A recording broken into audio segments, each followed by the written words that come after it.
The Ninja Creami is awesome for making a healthy, high-protein, low-sugar ice cream at home. But I wanted to find out if it could also make real ice cream.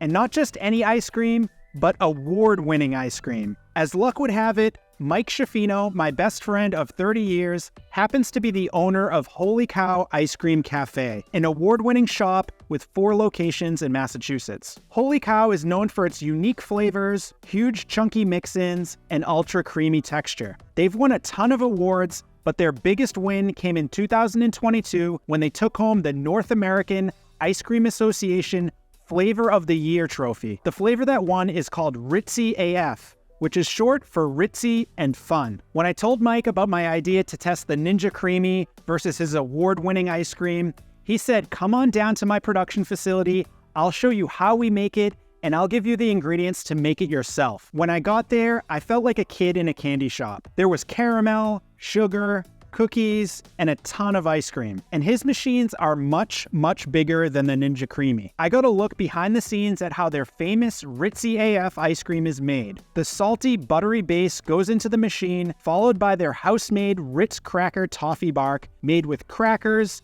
caramel, and chocolate. The end result is absolutely amazing, and I'm not surprised it won Flavor of the Year. One of the things I learned at the production facility is how different his machines are from the Ninja Creami. When you're making ice cream in the Ninja Creami, you make the liquid or base of the ice cream, freeze it for at least 24 hours, then put it in the machine. The paddle moves from the top down through the container as it rapidly spins, similar to an immersion blender. As this happens, it transforms the rock-solid base into a creamy, scoopable ice cream texture. The big difference with commercial machines like the one Holy Cow uses is that instead of freezing the liquid and then spinning it, the cylinder freezes the ice cream base while the blade spins and scrapes it off the sides. As this happens, air is being put into the ice cream. Mike explained to me how the speed of the blade impacts the density and texture. We run our machine at like a slightly lower pace than a lot of other machines.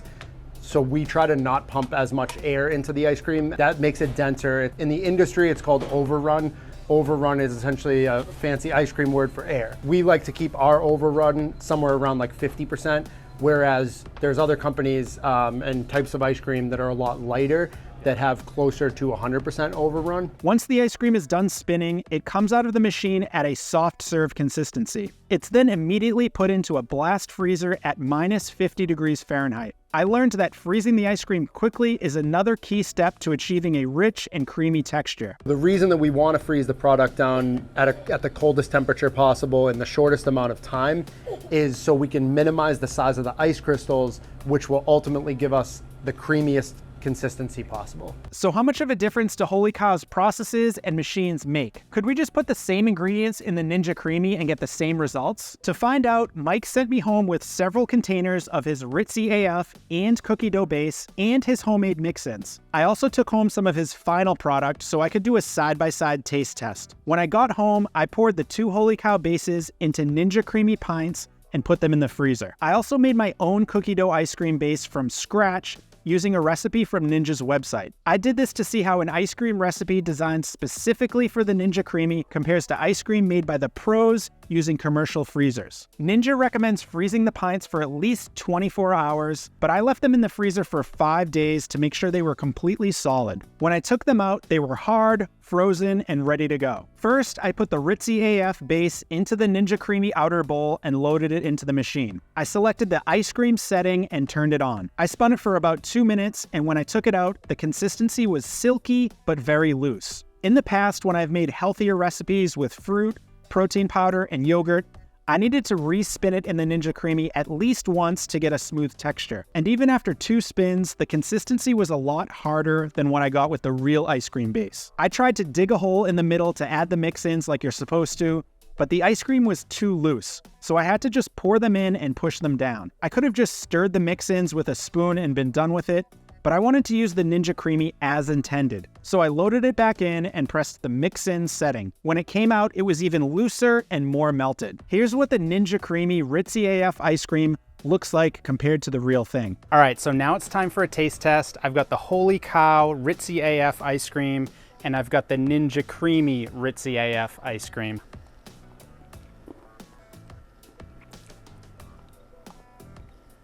It's delicious. It's made with the same ingredients. It just tastes like the ice cream is sat out for 15 minutes and it's melted. So this has been out of the freezer for the same amount of time. It is melting a little bit at this point. It's very hot out, but you can see it's still holding its form. And it also has nice and evenly distributed mix-ins. So the flavor is the same. The texture is totally different. This is much creamier and it just tastes like delicious premium ice cream. The Ninja Creami just kind of tastes like melted ice cream. I tested Ninja Creami again using Holy Cow's cookie dough base and mix-ins, and the results were pretty much the same. It had a soft serve consistency after the first spin and was still too loose to dig a hole and add the mix-ins. And after I used the mix-in setting, the ice cream was even more melted. Here's what the Ninja Creami cookie dough ice cream looks like next to Holy Cow's version. Again, it's very delicious. The problem is the consistency. It's melted. So I thought with the Ritzy that the mix-ins fell to the bottom because it was so loose, but I don't think that's the case because I was digging through this ice cream and you can see these tiny little bits of cookie dough, but there's no chunks of cookie dough. Lots of big chunks. It's still maintaining its shape. Wow, that's absurdly good. It's so creamy, it's dense. I'm getting a huge chunk of cookie dough in every bite. So same result as before. The Holy Cow is much colder, it's holding its shape, it's much creamier. The Creami, it's just mush. For my next test, I used the base that I made from scratch, which is designed specifically for the Ninja Creami. This time the consistency was much closer to ice cream. It was still a little soft, but not as melted as the other two. I was able to dig a hole in the middle to add the mix-ins. I used these frozen snackable cookie dough pieces to try to mimic the flavors of Holy Cow. After spinning it again using the mix-in setting, the consistency was still pretty firm, although the Creami still chopped the cookie dough pieces into little bits. Here's a side-by-side look at my Ninja Creami cookie dough recipe versus Holy Cow.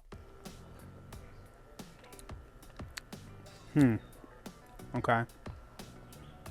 So I don't think you can hear it, but when I bite down on the ice cream, it kind of sounds like I'm biting down on ice. It is still creamy, but it's nowhere near as creamy as the other two Creami ice creams or any of the Holy Cow ice creams. The flavor is great. Just the texture, it's just a little bit icy. I've already had the Holy Cow cookie dough, but just for a direct contrast, yeah, it's night and day. This is so creamy, it's so velvety. The texture is so smooth. When you eat them back to back, you can tell the difference right away. For the final test, I put all the ice cream back into the freezer and let it freeze overnight. I wanted to see how the Ninja Creami ice cream would be the next day after it firmed up. After about 14 hours of freezing, it looked exactly like regular ice cream. But how did it taste? All right, so now let's see if I can tell the difference when I taste it. The consistency looks very similar. Let's see about the texture. It's very creamy this time.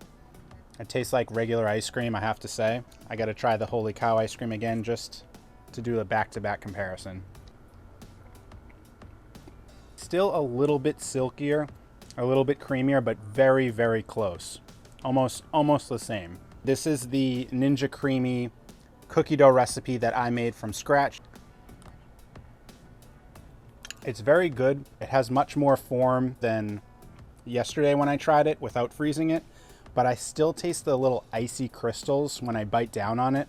It doesn't have that smooth, silky, creamy texture. It's just not on the same level as the Holy Cow base or the actual Holy Cow ice cream. Freezing it overnight definitely helps. It brings it to a much closer to an ice cream consistency, but because of the ingredients, it doesn't have that silky and velvety texture that you get with typical ice cream. So after all that, ice cream made in the Ninja Creami is delicious, and you can make great flavors from scratch that are similar to ice cream made in commercial batch freezers. But it won't be as creamy, you might need to refreeze it after spinning, and it probably won't win any national awards. If you're thinking about buying a Ninja Creami, I've linked to it in the video description. Those are affiliate links, so I'll earn a commission if you click and buy, but at no extra cost to you. And if you're ever in Massachusetts, you need to check out Holy Cow Ice Cream Cafe. They have locations in Gloucester, Peabody, Salem, and Dennisport. If this was helpful, check out this video where I break down the pros and cons of Ninja's most popular air fryer. And to get notified when I post my full Ninja Creami review,